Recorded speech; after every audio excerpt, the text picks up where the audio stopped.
They got a daughter, Srivas Hari Gaura Bhakta Brinda. Hare Krishna, Krishna Krishna, Hare Hare, Hare Rama, Rama Rama, Hare Hare.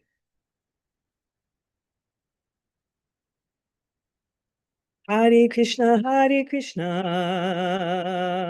Krishna Krishna, Hare Hare, Hare Rama, Rama Rama, Hare Hare. Hare Krishna, Krishna Krishna, Hare Hare, Hare Rama, Rama Rama, Hare Hare. Hare Krishna, Hare Krishna, Krishna Krishna, Hare Hare, Hare Rama, Hare Rama, Rama Rama, Hare Hare, Hare Krishna, Hare Krishna, Krishna Krishna, Hare Hare, Hare Rama, Hare Rama, Rama Rama, Hare Hare.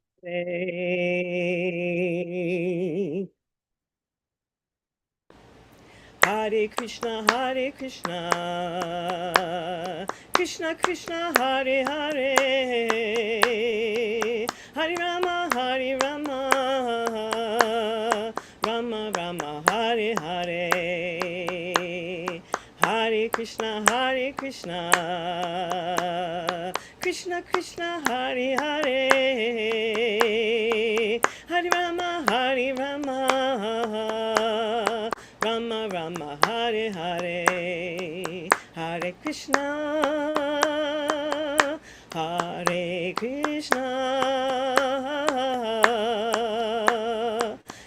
Krishna Krishna, Hare Hare,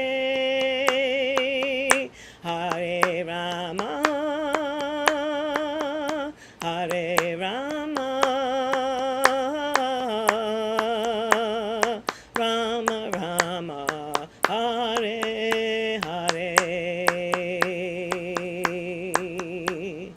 Hare Krishna, Krishna Krishna, Hare Hare, Hare Rama, Rama Rama, Hare Hare, Rama Rama, Hare Hare. Jaya Prabhupada,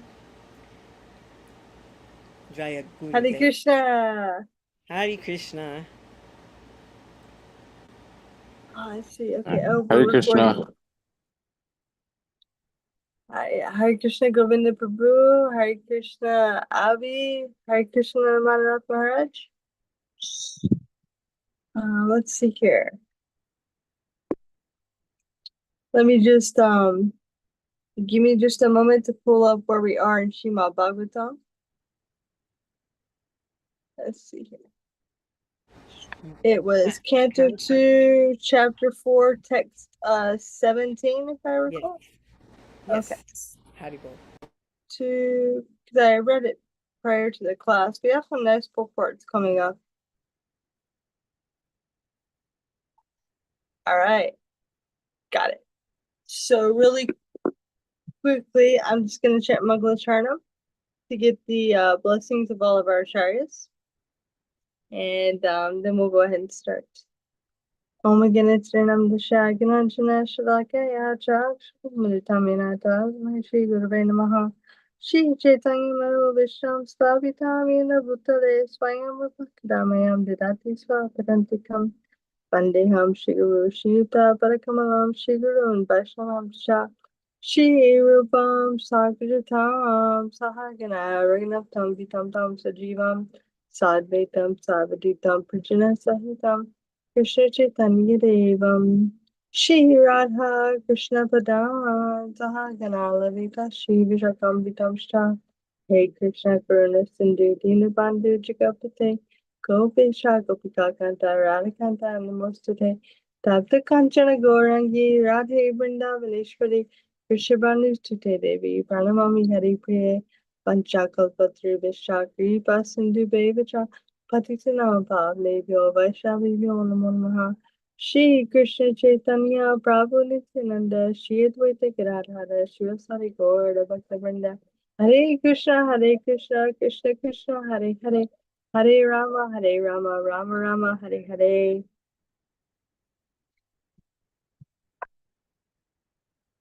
So, let's see here, text 17.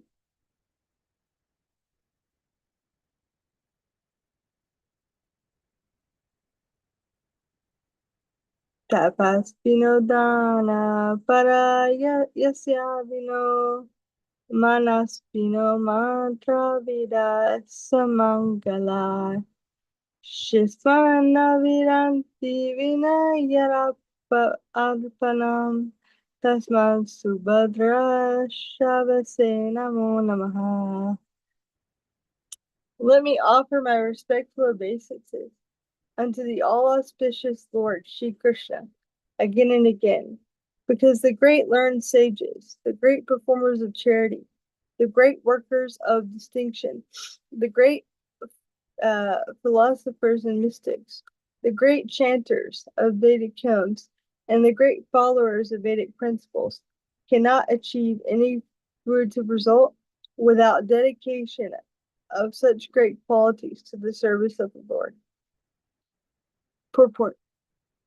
Advancement of learning, a charitable disposition, political, social, or religious leadership of human society, philosophical speculations, and practice of the yogic system, expertise in the Vedic rituals, and all similar high qualities in men serve in the attainment of perfection only when they are employed in the service of the Lord. Without dovetailing, all such qualities become sources of trouble for people in general. Everything can be utilized either for one's own sense gratification or in the service of one other than oneself. There are two kinds of self-interest also, namely personal selfishness and extended selfishness. But there is no qualitative difference between personal and extended selfishness. Theft for personal interest or for the family interest is of the same quality, namely criminal. A thief pleading not guilty because of committing theft not for personal interest, but for the interest of society or country, has never been excused by the established law of any country. People in general have no knowledge that the self-interest of a living being attains perfection only when such an interest coincides with the interest of the Lord. Excuse me. For example, what is the interest of maintaining body and soul together? One earns money for maintenance of the body, personal or social. But unless there is God consciousness, unless the body is being properly maintained to realize one's relation with God, all good efforts to maintain body and soul together are similar to the attempts of the animals to maintain the body and soul together. The purpose of maintaining the human body is different from that of the animals. Similarly, advancement of learning, economic development, philosophical research, study in the Vedic literature, or even execution of pious activities like charity, opening hospitals, and the distribution of food grains should be done in relation with the Lord. The aim of all such acts and endeavors must be with the pleasure of must be the aim of all such acts and endeavors must be the pleasure of the Lord and not the satisfaction of any other entity, or individual or collective. Samashri Hari Toshanam. In Bhagavad Gita 9:27, the same principle is confirmed, where it is said that whatever we may give in charity, and whatever we may observe in austerity, must be given over to the Lord, or be done on his account only. The expert leaders of a godless human civilization cannot bring about a fruitive result in all their different attempts at educational advancement or economic development unless they are God conscious.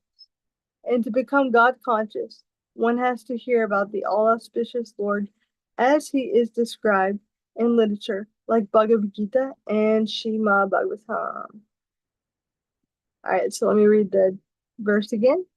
Let me offer my respectful obeisances to the all auspicious Lord Shri Krishna again and again, because the great learned sages, the great performers of charity, the great workers of distinction, the great philosophers and mystics, the great chanters of Vedic hymns, and the great followers of Vedic principles cannot achieve any fruitful result without dedication of such great qualities to the service of the Lord. John. Forgive me, I'm a little bit stopped up today. But anyway, so this verse here, what I really appreciated about this verse, the first time that I was reading through it, is that Prabhupada mentions the two kinds of selfishness here. The personal selfishness and the extended selfishness. And basically saying that there's no difference really between the two. That for personal interest or for the family interest is of the same quality. So it reminded me of when I read that I think it's in Shisha Upanishad, this is mentioned, that we have personal sense gratification that relates to the body, but then also we have extended sense gratification that includes our family, our country, our society, and things like this. And on the material platform, we tend to think of these things as different. However, when we think about it overall,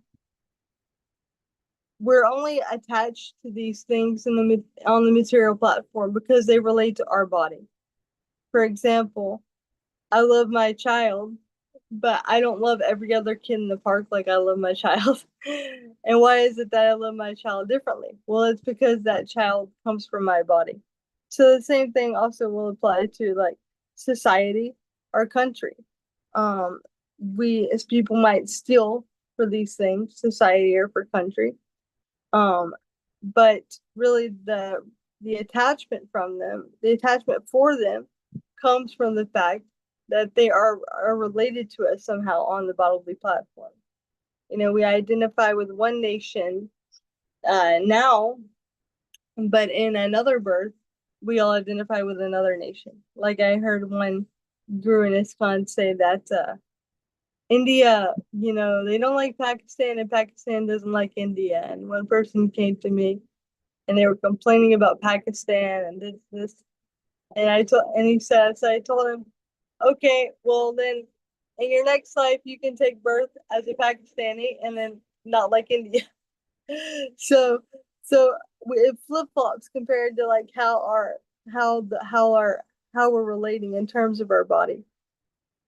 And so Prabhupada goes on basically to say that without dedication of activities to the service of the Lord, it can't really provide any fruitive result because it's on the material platform. And these things that are on the material platform are ultimately temporary. And so he compares it to animals, even though the maintenance, the reason why, you know, humans try to maintain their body, it might be somewhat different from what animals do. Of course, we have higher knowledge, so we can learn things that animals can't and stuff like that. But at the end of the day, they're still eating, sleeping, mating, and defending. That's just like the animals. Except it's more of a Prabhupada would call this as a sophisticated, sorry, a sophisticated sense gratification that humans have. So he brings this he brings this all back to Krishna. Every purport that Prabhupada mentions really in this second canto is to bring us ultimately to the goal of pure devotional service, to do all of our activities ultimately for Krishna, so that therefore they have permanent benefits. In this first part of the purport, where he says advancement of learning, a charitable disposition, political, social, or religious leadership of human society, philosophical speculations, the practice of yoga system, expert in the Vedic rituals, and all similar high qualities in men serve one in the attainment of perfection only when they are employed in the service of the Lord. So by engaging all these things in the service of the Lord, then one is able to attain perfection in these things. And it's similar to what Prabhupada says at the end of, I think, the second mantra, Shish Upanishad, where ultimately he says there's no problem with actually being a philanthropist or like a nationalist, or he's naming all these things, as long as one is doing this in relation to Krishna. So it's not that these things are evil within themselves. Or I guess evil is a little bit of a strong word, or bad within themselves. But it all comes down to ultimately how we're engaging in things. And even Vedic activities, that are in the Vedic paradigm, they seem spiritual, seem religious. But if they're not for the service of the Lord, then ultimately they'll also provide us temporary benefit as well, such as demigod worship and various mantra chanting and things on like that. So that was some realizations I had on this verse. And I'll open it up. And excuse me, I'm just gonna get a drink of water really fast for my throat. And so if anybody else would like to add anything, I'm right here. I'm right here listening. I'm just gonna grab my cup. Just 1 second. Hare Krishna. Yes, it's a very good verse. You've made some very good points. What strikes me is the question, what is the interest of maintaining body and soul together? And this is a very important question, because at some point all of the all of the bodies and souls will become separate again. And which doesn't mean that we must run towards that. If we know ways to maintain health, we should maintain health, and for the sake of Krishna.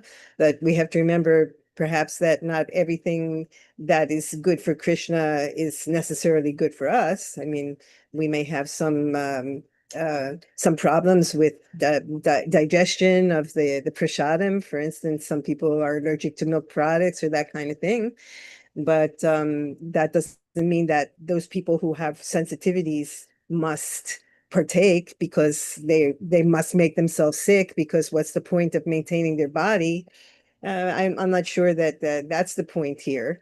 But the point is, I guess, that whatever you do offer, you should offer to Krishna with love before partaking of it yourself. Yes, that is true. But that doesn't mean that everything that Krishna partakes in, we need to partake in as well. And this may become more evident later on when we talk about the pastimes of Krishna. And some of the pastimes of Krishna are such that we as human followers should not partake in. For instance, the idea of having several different wives, or that kind of thing in our society. It doesn't function. So that doesn't mean that it's wrong. It means that it's all right for Krishna, but not necessarily all right for ourselves. So I guess what we're doing, getting back to the point about the separation of body and spirit, I guess we are preparing for the inevitable moment when we will have to separate from from our bodies, from that, as we talked about a little bit last week, the moment of death when we have to leave the body behind. And the important thing is that when we are living, that we have the best quality of life possible, which in our case is a quality of mindfulness of Godhead, mindfulness of God. For the animals, it's a different thing. They don't have maybe the same concept of God, but even when we in our extended families, as we love our family members and even our pets, we must realize that at some point they're going to leave their bodies too. And so the point, I guess, is to make their life as pleasant and God conscious as possible until the time comes when we actually have to leave our bodies behind, or when our beloved pets have to leave their bodies behind. This comes to my mind because we have a couple pets here that are not in very good health at this moment. But I just remember that I'm here to provide the best quality of life possible to this friend, not to preserve their life as long as possible, because when it's time to go, it's time to go.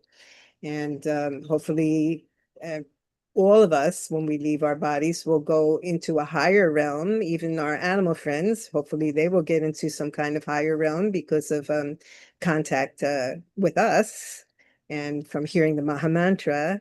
And so that's the point that sticks out to me in this verse. Well, first I wanted to say prayers for your pets for sure. I know that's not an easy thing to go through. And no doubt, they will achieve a higher destination because you've given them prasadam and things like that. So Prabhupada said once that if an animal takes prasadam, they're guaranteed human birth. So, you know, with your association, I think they're in good hands.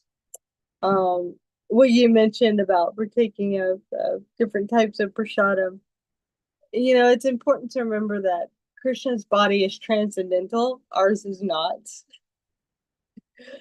I mean, even Prabhupada at times would avoid certain preparations, for his health. So it is Krishna says Patram Pushpam Palam Toyam. Whatever you eat, whatever you offer, do it as a service to me. So just offer what we can eat to Krishna. And if there's something that we can't partake in, then don't you can you can also honor prasadam by just paying your obeisances to it. You don't necessarily need to ingest it.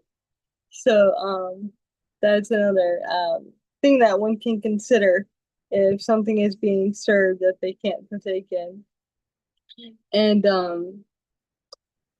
what else? What else did you bring up? There was something else you said that I also wanted to comment on, but can't remember at the moment. But yeah, no, I'm also in the. I'll just say this: I'm also in a similar situation with the prasadam. Sometimes I have to like avoid the puris and avoid things like this because my stomach just doesn't like it, you know, or avoid overly spicy things. Am I frozen? Oh, can you still hear me okay? Okay, good, good, good. All right, just making sure. So yeah, I mean, I'm also in that situation. So in my case, usually I'll just put something I can eat over on the Quintus plate. Here, take this. And then also vice versa. I mean, he has certain things that he doesn't take in. And oh yeah, and then the other thing you said concerning Krishna, having 16,000 wives. Yeah, I mean, he can do that. And then also Prabhupada would say, why not 16 million? Because everybody is ultimately, Krishna's part and parcel. People would say, sometimes people being very critical of Krishna, they'd said one time, why is Krishna dancing with somebody else's wife? And Prabhupada said, everyone is Krishna's wife. Why is somebody else married to Krishna's wife? So, everyone ultimately belongs to Krishna. So Krishna can do that type of thing. And then also Krishna had 16,000 wives, but keep in mind that each of those 16,000 had their own palace. And he expanded himself also 16,000 times. So he was with each one of them. So the common man, might have tried to imitate this at one particular time in history. But it's impossible for anyone to do it just like Krishna. So yeah, that goes along with Krishna's body is unlimited. Krishna's body is transcendental. We're not. So we had to take that. We had to take that into consideration too, and not imitate. So I know Govinda's a bit busy. So but I just wanted to give him a chance to comment in case he's not. If not, we can move on to the next verse. If you don't have anything else, you Uh, yeah, I, I can say something. Okay. Yeah, thank you both for being here. And I don't know, I got the phone on like just the call thing. I'm not on the actual app, so I don't know if Bhakti and Abby is still there, but thank you all for joining. And hi. And I guess the first thing, I guess just kind of going in the order of like how things are organized in my mind right now. With the verse and how Shukadeva Goswami was explaining all these different activities that are very pious and would on the outside, like from a material point of view, would seem to be the best things to do. But if they're lacking that offering to Krishna, that devotion to Krishna, then they all really don't really serve a higher purpose. It made me think of the pastime with the Brahmanas in Krishna and the Brahmanas' wives, where they were doing the same things. They're having their, I, I haven't read the full pastime. I've just kind of read the summaries on like the children's Krishna book and then I think the Krishna, Srila Prabhupada's Krishna book too. So I don't know all the full details. I just know like the overall where it says where it's the Brahmanas were doing their yagya and then the boys came asking for some prasadam and the Brahmanas and that kind of mental perspective of seeing things as uh, this is the proper thing to do of doing this yagya and we don't have time to give prasadam to these cowherd boys not recognizing that that devotion was missing there in their offering. And so with that devotion missing, then um, they didn't know it at the time, but that their offering is not really serving any purpose. But then after the Brahmana's wives offer their prasadam to Krishna and even left their houses and left their husbands, then the Brahmanas were able to come to their senses that what is the use of what we did or what we're doing if we forget to serve Krishna? And so it's very nice. That gives us, that's what's so beautiful about the Srimad Bhagavatam is that we can hear the philosophy, like Shukadeva Goswami is giving us the philosophy of why it's so important to offer to Krishna, or yeah, why is it so important to offer everything we do to Krishna? But then we actually get the pastime, we get to see it happen in real time through these pastimes um, with Krishna and his devotees. And so we get to see the whole we get to see what happens if you make your mistake, and then we also get to see what happens when you rectify your mistake without us even. I'm sorry, it's kind of windy outside. Am I still clear? Yeah, I can hear you, Poo. Keep going. Okay. So it's nice. So Srimad Bhagavatam is so nice in that way that it can give us um the experience of what happens if if we make these mistakes. What's going to happen to my life if I make the mistake of not offering what I do to Krishna? Oh, then we can just read here. Here's the experience of the Brahmanas. This is their experience. I don't actually have to do it myself. I can read it and I can learn from their so-called, I mean, artificial, their mistake.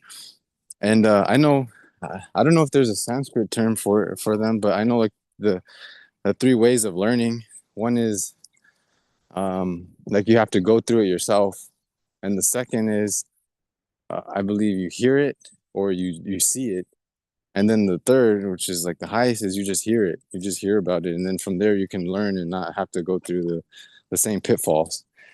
So The three types of intelligence. and So you're intelligence. Oh, okay, okay. Are those, is that right? Are those the three?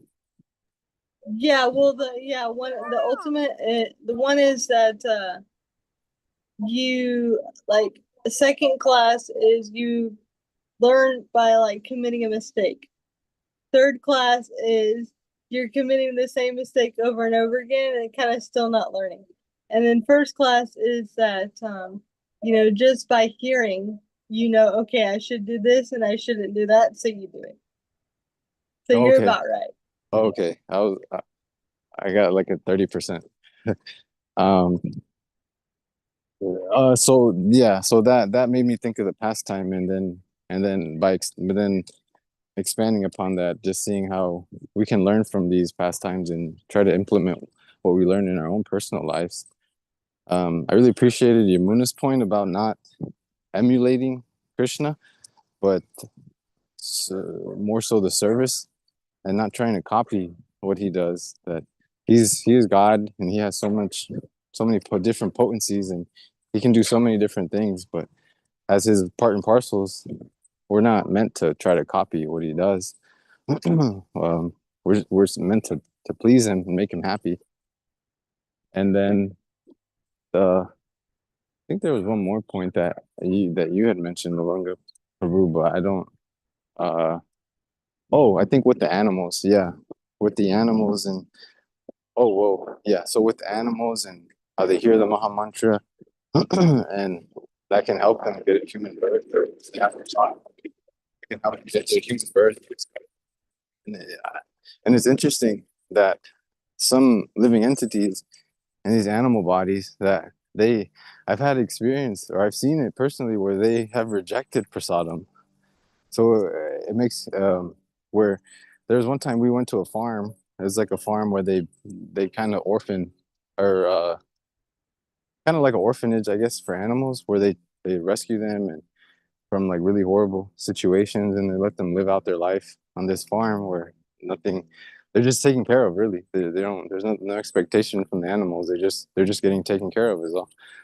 And we went to this farm and they had like pigs and turkeys and I think like a donkey or something. And there was a group of pigs that were just wandering around and we had some prasadam and um there was some pigs were taking it. They were eating it.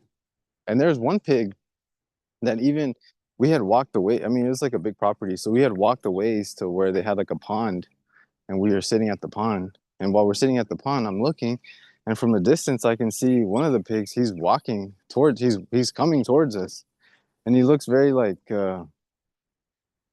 he kind of like he knows what he's looking for. Like there's this sense. I mean, this is I don't know, speculation or something, but basically he came to us. He walked all the way from wherever he was. He came to us and he was eating. He was eating the prasadam. He was very much like appreciating it. And then we're walking towards the exit. We're gonna leave and we have a couple more grapes and things like that we're giving to other pigs. And one pig comes and we're trying to give him a grape or anything and he doesn't he I think he sniffs it and he doesn't even bite it. He doesn't even try to eat it. He's not interested in it. He did not want the prasadam. And the expression on his face was almost like he was very happy being a pig. He didn't want to be anything else and so yeah, it's like I don't know how you hear about like a pig not eating. They eat anything, like pigs, hogs, they'll eat anything. And here's like really good fruit. Um, but the pig did not want it. And so it's so, uh, it just reaffirming, just like faith affirming of how what we read and what we practice is the truth and how These are living entities here that are they're not it's not a pig, it's not a dog, it's a soul, it's a jiva that's alive in this body, just covered right now. And so whatever we can do to just help them on along their journey, like we have been helped along with our journey, then it's very nice. So if we have pets and things like that, yeah, giving them like cats, I guess it's like milk. You can offer milk and then give them some milk, or even just chanting around the cats is nice. And then the last thing is just tying it with, again, I don't know the whole pastime, but I've just heard bits and pieces of the pastime of Lord Indra becoming a pig and him not wanting to leave his pig or his hog body, being very much happy being a hog. And so that made me that's what I also reminded me of when I was having that experience at the farm with the pig. But yeah, this is what came to my mind. Yeah, thank you. Thank you for your comments, Maria. I wasn't sure if we were going to be able to get you this week because of the appointment, so I really appreciate them. I'm really happy that you got to make some comments. But yeah, what you're saying, I read in the Shrimad Bhagavatam that the living entity, by the influence of Maya, they become happy in their current situation. So you're talking about like the pig that's kind of happy being a pig, and Indra, when he got that curse, he was kind of very happy in his pig body. So that's the influence of the illusory energy, that whatever body we take, generally speaking, one becomes somewhat satisfied in that body. They identify with that body, and there's not really a desire to necessarily change or to go anywhere else. And of course, like I said before, this is not with everybody, but you can see that a lot. People become satisfied with their position. They don't want, they're not thinking about the next life. They're thinking just about this life, things like that. So animals can also become satisfied. But with that said, like humans, animals can have a pretty terrible situation, and sometimes humans can be in a pretty terrible situation. So, like with humans, we go through different things in life, and that sometimes encourages us to look for spiritual life. But in general, when everything is very good, then we just become satisfied. We have nice family, nice home, all the money we need. So like a dog, especially like if you're like a dog in America, you got a nice home, nice owners, you get nicely groomed, you get the first class pet food. When I was a kid, we just went and we got the pet food from like Walmart or whatever, and then like gave that to our dog. Now there's all this discussion about how no, the pet food needs to be like organic and freshly made. So, and I'm not against that. I'm not doubting that at all. When we have pets, we should take care of them. But it just goes to show like how well in general pets are taken care of in the US, versus like other places, so a pet would be kind of satisfied. And one devotee told me that she gave a class once about uh attachment to children, and like attachment and detachment, things like this. Attachment to children, and it was really well received. And then she spoke about attachment to pets, and she mentioned detachment, and people like went crazy. Like she said, it was more so than actual children. So people become very attached to their pets. So, and in certain places. So Wait, could you repeat that part? I didn't hear. Yeah. she gave a class about attachment and detachment to children. and it was really well received. And then she gave a class about attachment and detachment to pets. And like, cause when she mentioned the detachment part, people like did not like that at all. You know, Oh wow. so and like keep in mind she had just previously spoken about children. Yeah, yeah, that's true. And she was talking about like in a Krishna conscious way. So yeah, it just goes to show how attached people can be versus, like here in the Dominican Republic. You got dogs that just like walk in the street. Nobody's like taking care of them, So different situation. And humans get in those different situations as well. But anyway, with that said, we can move on to the next verse if you guys want. The next verse I actually really liked a lot. It's also a bit long, but we could probably spend the last, 10 minutes or so of the class, having a conversation about that. Um, if you guys want to go ahead and move on. Would you want to read it? Yes. Yes. Okay. All right. So this is Canto 2, Chapter 4, Text 18. Kirata, Hunandra, Pulinda, Pulkasha, Abira, Sumba, Yavana, Hasadaya, Yeni, Chapapa, Yad, Apasra, Yasraya, Sudyanti, Tasmai, Prabha, Vishnave, Namaha. Kirata, Huna, Andhra, Pulinda, Pulkasa, Abira, Sumba, Yavana, members of the Kasa races, and even others addicted to sinful acts, can be purified by taking shelter of the devotees of the Lord. Due to his being the supreme power, I beg to offer my respectful obeisances unto him.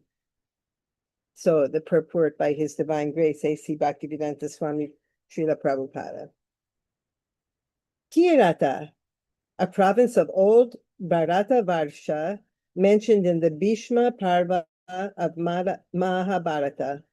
Generally, the Kiratas are known as the aboriginal tribes of India, and in modern days, the Santal Parganas in Bihar and Chota Nagpur might comprise the old province named Kirata. Huna, the area of East Germany and part of Russia, is known as the province of the Hunas. Accordingly, sometimes a kind of hill tribe is known as the Hunas. Andhra, a province in southern India mentioned in the Bhishma Parva of Mahabharata. It is still extant under the same name. Pulinda, it is mentioned in the Mahabharata, Adi Parva 174, text 38. The inhabitants of the province of the name Pulinda. This country was conquered by Bhishmasena and Sahadeva. The Greeks are known as Pulindas, and it is mentioned in the Vanaparva of Mahabharata that the non-Vedic race of this part of the world would rule over the world. This Pulinda province was also one of the provinces of Bharata, and the inhabitants were classified amongst the Kshatriya kings.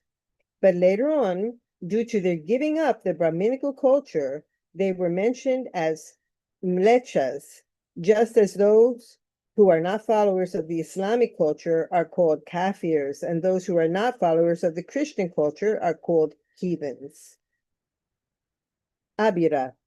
This name also appears in the Mahabharata, both in the Sabha Parva and Bhishma Parva. It is mentioned that this province was situated on the river Sarasvati in Sindh. The modern Sindh province formerly extended on the other side of the Arabian Sea, and all the inhabitants of that province were known as the Abiras. They were under the domination of Maharaja Yudhishthira, and according to the statements of Markandeya, The Mlechas of this part of the world would also rule over Bharata. Later on, this proved to be true, as in the case of the Pulindas. On behalf of the Pulindas, Alexander the Great conquered India, and on behalf of the Abiras, Muhammad Ghori conquered India. These Abiras were also formerly Kshatriyas within the Brahminical culture, but they gave up the connection.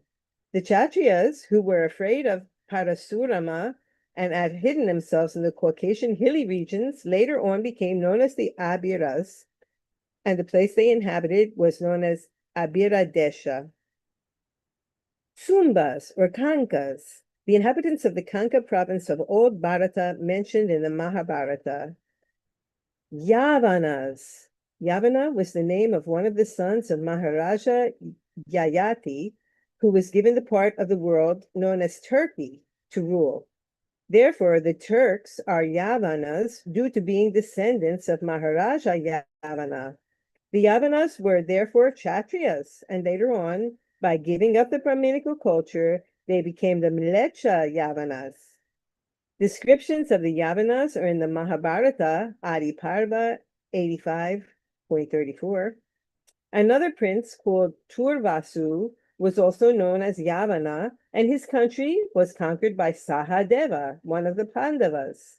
The western Yavana joined with Duryodhana in the battle of Kurukshetra under the pressure of Karna. It is also foretold that these Yavanas also would conquer India, and it proved to be true. Kasa. The inhabitants of the Kasa Desha are mentioned in their Mahabharata Drona Parva. Those who have a stunted growth of hair on the upper lip are generally called Kashas.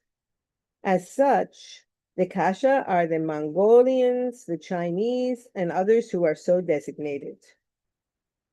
The above-mentioned historical names are different nations of the world. Even those who are constantly engaged in sinful activities are all corrigible to the standard of perfect human beings if they take shelter of the devotees of the Lord. Jesus Christ and Muhammad, two powerful devotees of the Lord, have done tremendous service on behalf of the Lord on the surface of the globe. And from the version of Srila Shukadeva Goswami, it appears that instead of running a godless civilization in the present context of the world situation, if the leadership of world affairs is entrusted to the devotees of the Lord, for which a worldwide organization under the name and style of the International Society for Krishna Consciousness has already been started, then, by the grace of the Almighty Lord, there can be a thorough change of heart in human beings all over the world, because the devotees of the Lord are able authorities to effect such a change by purifying the dust-worn minds of the people in general. The politicians of the world may remain in their respective positions because the pure devotees of the Lord are not interested in political leadership or diplomatic implications. The devotees are interested only in seeing that the people in general are not misguided by political propaganda, and in seeing that the valuable life of a human being is not spoiled in following a type of civilization which is ultimately doomed. If the politicians, therefore, would be guided by the good counsel of the devotees, then certainly there would be a great change in the world situation by the purifying propaganda of the devotees, as shown by Lord Chaitanya. As Shukadeva Goswami began his prayer by discussing the word Yat Kirtanam, so also Lord Chaitanya recommended that simply by glorifying the Lord's holy name, a tremendous change of heart can take place, by which the complete misunderstanding between the human nations created by politicians can at once be extinguished. And after the extinction of the fire of misunderstanding, other prophets will follow.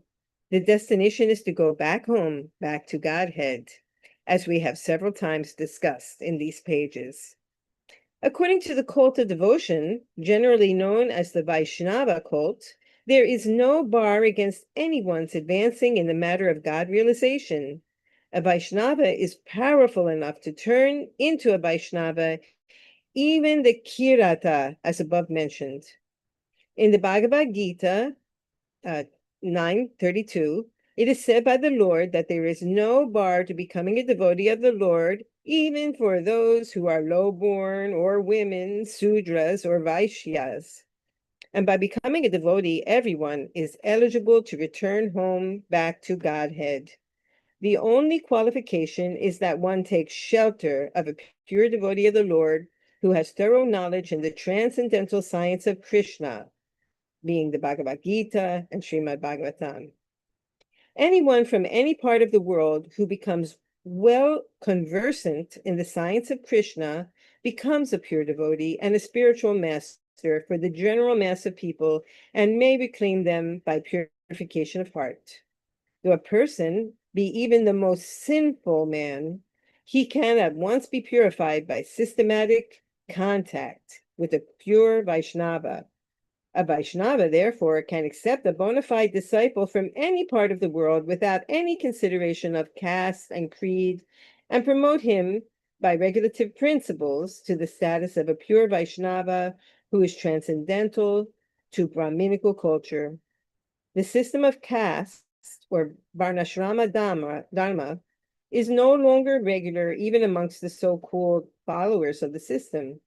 Nor is it now possible to reestablish the institutional function in the present context of social, political, and economic revolution.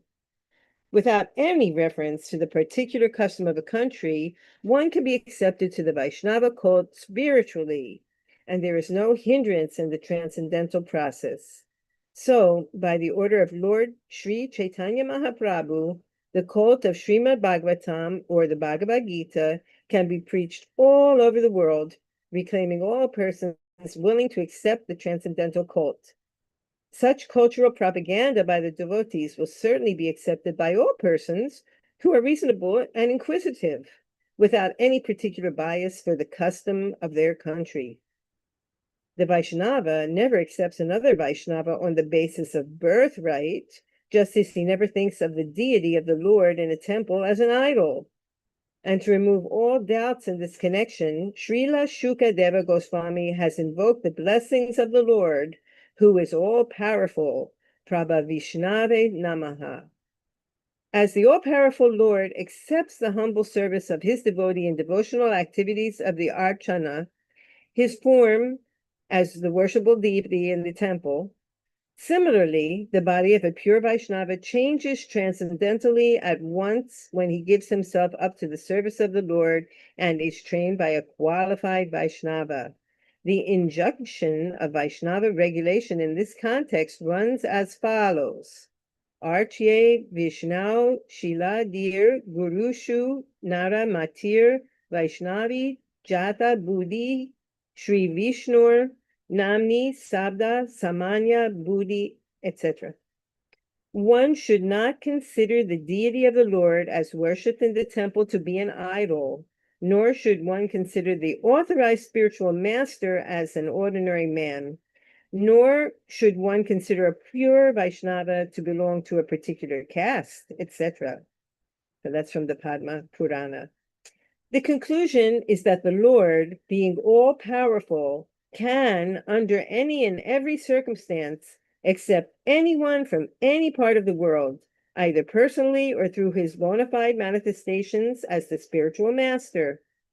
Lord Chaitanya accepted many devotees from communities other than the Varnashramites, and he himself declared to teach us that he does not belong to any caste or social order of life, but that he is the eternal servant of the Lord, who maintains the damsels of Vrindavana, Lord Krishna.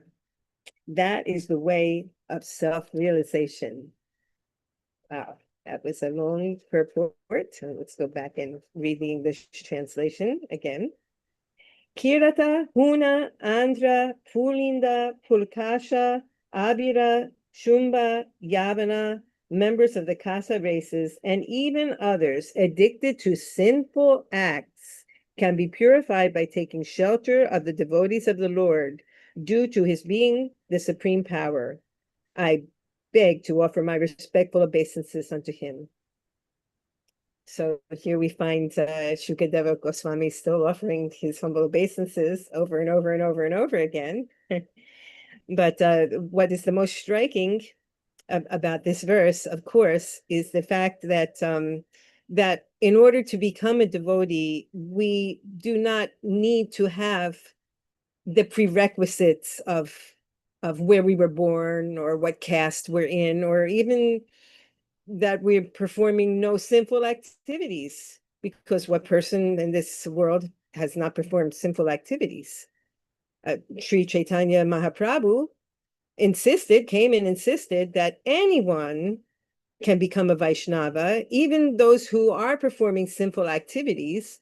All that they need do is take shelter of a bona fide spiritual master and promise to make the change from that day forward, to no longer, to strive to no longer perform these sinful acts. But you don't have to. So many people say, oh, I'm not ready to become a devotee because, I do this wrong and I do that wrong. I'm not following the regulative principles. But in reality, all you need is the blessing of a pure Vaishnava and the will to give up your sinful activities. If you are willing to attempt to give up these sinful activities by taking shelter of a spiritual master, you can and will indeed be accepted for initiation into the Vaishnava cult. So that's a very quick, but we only have a couple minutes left, so I want to open up for Lavanga to add her commentaries. I underestimated the amount of time it would take to read that pulpit because I read it in my head. So I just want to apologize, but regardless, I really liked the purport because what struck me is that Prabhupada he's also explaining these different groups, and one thing that I appreciated is that certain of these groups, they're not just in India, they're outside of India. So you see how it's like all connecting, like the Greeks, Chinese, Turks, things like that. And what I really appreciated is when it mentioned the Greeks, it's talking about how, like it even connected that back to Bhishma saying, talking about how or was it the Turks? One of them, Bhishma saying conquered over that area. And so I appreciate how Prabhupada connects all that to India. It makes because we hear that this Vedic culture is for actually the whole entire world, and so I had a deeper realization on that reading this purport. But also, the main point of the purport I appreciate is that like anyone, regardless of whatever group that they're in, there's no bar for taking the Krishna consciousness. Anyone can do it. And then this is one of those purports where Prabhupada mentions Varnashram, and then he says, it's not possible, nor is it now possible to reestablish the institutional function in the present context of social, political, and economic revolution. So you're not fully going to bring back the whole Varnashram society. But uh, but the most important thing is that Lord Chaitanya Mahaprabhu has come and has given the holy name, and by all of that, one, regardless of whatever position one is in society, that they can elevate themselves. So that was the main thing I was really appreciating about this purport. Is probably going into detail. All these different groups, they're mentioned in Bhagavatam. We can still see them now throughout the world, and then emphasizing how no matter what group one is in, one can be elevated in Krishna consciousness. So it's a pretty long purport, but anyway, I just wanted to read it because I like how Prabhupada explains it. So okay, it is a little bit past 11, but before we go, Govinda, do you have anything you would like to add before we all take off? No, just similar to what you're sharing too, is that we hear like we have to see through the eye of Shastra, and um, and while reading the description of all these different groups of people, it was helping me um, to see how even in the modern context you have groups of people and you have places on the world that are still that they're still existing today, that it's all still connected to Shastra and to Vedic knowledge, because sometimes I have that difficulty in like connecting the modern day society or civilization, and then connecting it with like Vedic knowledge and Vedic society, um, Vedic civilization, and so just feeling like there's a big disconnect there. But then I love when there's purports like this where Srila Prabhupada helps to make that connection, that no, there's not a disconnection between Vedic civilization and modern civilization. There is this is how it's connected. These groups of people are known as this in the Vedas and such and such. And so I love, I love, because it's just, faith here for me and helping me deepen my level of understanding.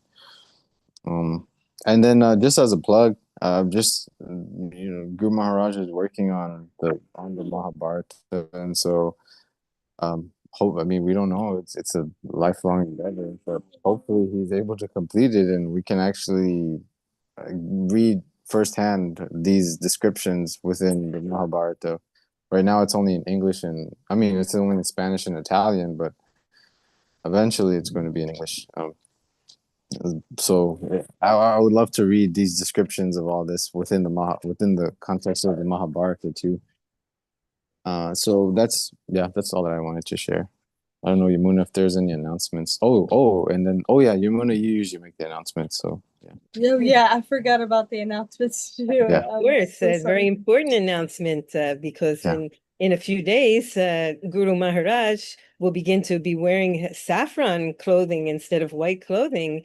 And he promises to explain this to us in all its glory and detail next week, next Friday, October 10th, at this same time, which is going to be a different time because we have a time change, and Govinda is going to prepare the announcement with all the different times and all the different time zones, including Central Time. And so please, be here next week for questions and answers with His Grace Manunatha Maharaja. And please submit more questions, more than my question about the saffron robes. We need questions from the rest of you in order to have an interesting, lengthy conversation with Guru Dev. So thank you all for your participation and for pledging to come next week. Thank you. Awesome. And Shanti, do you have anything you want to add? Shanti, say Haribo.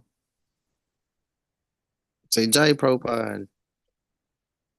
She's being shy right now. They never talk when you want them to. That's like a universal rule with children. Yeah, she's You're like, say hey, and immediately they shut up. And then it's like the moments where like you need them to be quiet, and that's when they talk. yeah. She's being a Muni. Muni is like silent, right? I think that's what it is. Okay. Well, Jai Prabhupada, Jai Srimad Bhagavatam, and Srila Manunatha Maharaj ki Jai. Jai. See you all next week. Haribo. Jai. Haribo. Jai.